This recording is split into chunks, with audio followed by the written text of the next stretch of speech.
ကဲကျွန်တော်တို့ဒီနေ့တော့ဒီညနေဆောင်အိတ်ဆက်ခြင်းရဲ့နောက်ွယ်ရတဲ့အကြောင်းရင်းတွေကိုပြောပြသွားမှာဖြစ်ပါတယ်အဲ့တော့လူအများစုဟာညနေဆောင်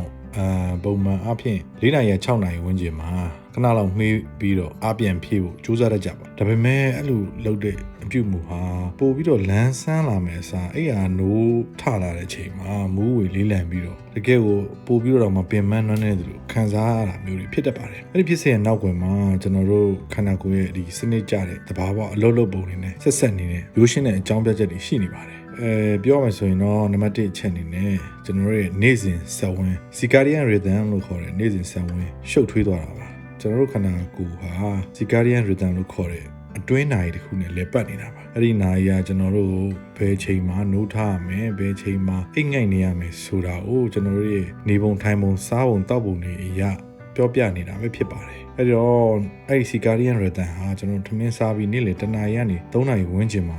ကျွန်တော်တို့ရဲ့နှိုးကြမှုနှုံးဟာတဘာဝအတိုင်းကြာဆင်းနေတဲ့တာကြောင့်အဲ့ဒီအချိန်အတော်အတွင်းမှာခဏလောက်အေးရေးဘဝအိတ်ဆက်လိုက်ခြင်းဟာတစ်လျှောက်လုံးညနေခင်းတစ်လျှောက်လုံးအတွက်လမ်းဆန်းတက်ကြွစေပါတယ်ဒါပေမဲ့ညနေဆောင်ညနေခင်းရောက်လာပြီဆိုရင်တော့ကျွန်တော်တို့ခန္ဓာကိုယ်ဟာညအိပ်ဖို့ကြိုတင်ပြင်ဆင်နေပြီဖြစ်ပါတယ်အဲ့ဒီအချိန်မှာနှိမ့်ဆက်လိုက်တဲ့အခါကျွန်တော်တို့ရဲ့ဘုံနှောင်းမှာရှုပ်ထွေးသွားစီပြီးတော့အိပ်ရာနိုးလာတဲ့အချိန်မှာလူကမလန်းဆန်းမဲနဲ့တမျိုးကြီးဖြစ်နေတာဖြစ်ပါတယ်နောက်တစ်ချက်တစ်ခုကတော့အိတ်ချင်မှုဖြစ်တာပါ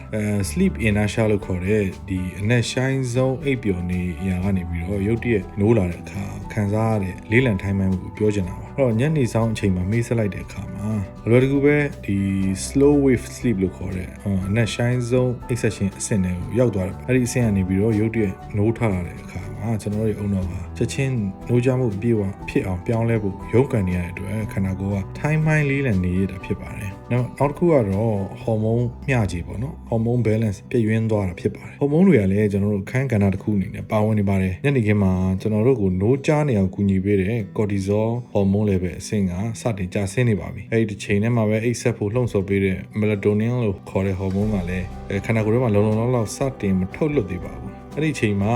အတင်းကျပ်အိတ်ဆက်လိုက်တဲ့အခါဒီဟော်မုန်းတွေရဲ့နူးညံ့တဲ့ balance ကို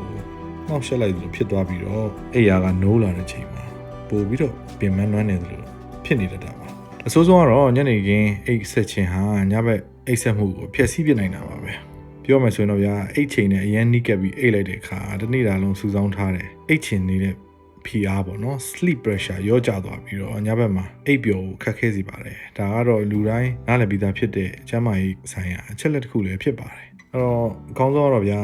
နေ့လယ်တနာရီကနေ3နာရီကြားထဲမှာခွင့်ရေးပေးတယ်ကိုကလည်းအိတ်ချင်တယ်ဆိုရင်တော့မိနစ်20လောက်ပြည့်ဝအိတ်ဆက်အနားယူလိုက်တာကခင်ဗျားတို့ပို့ပြီးတော့ကောင်းပါတယ်ညနေ4နာရီနောက်ပိုင်းအိတ်ဆက်ခြင်းတွေကိုတော့တတ်နိုင်သလောက်ရှောင်ကျဉ်တာကခင်ဗျားရဲ့ခန္ဓာကိုယ်အတွက်ပို့ပြီးတော့ကောင်းစေမှာပါအဲ့တော့ညဘက်ကောင်းကောင်းအိတ်ဆက်ဖို့လိုအပ်တယ်ဆိုရင်တော့ညနေခင်း4နာရီနောက်ပိုင်းကိုခဏလေးပဲဖြစ်ဖြစ်အကြာကြီးပဲဖြစ်ဖြစ်အိတ်ဆက်ခြင်းကိုရှောင်ရှားခြင်းဖြင့်ညအိတ်ချိန်တွေတာအချိန်ကိုခြံထားပြီးတော့အချိန်ကိုပညာရှိစွာသုံးချပါလို့ဒီနေ့ကနေပြီးတော့အကြံပေးတိုက်တွန်းလိုပါတယ်အားလုံးကိုကျေးဇူးတင်ပါတယ်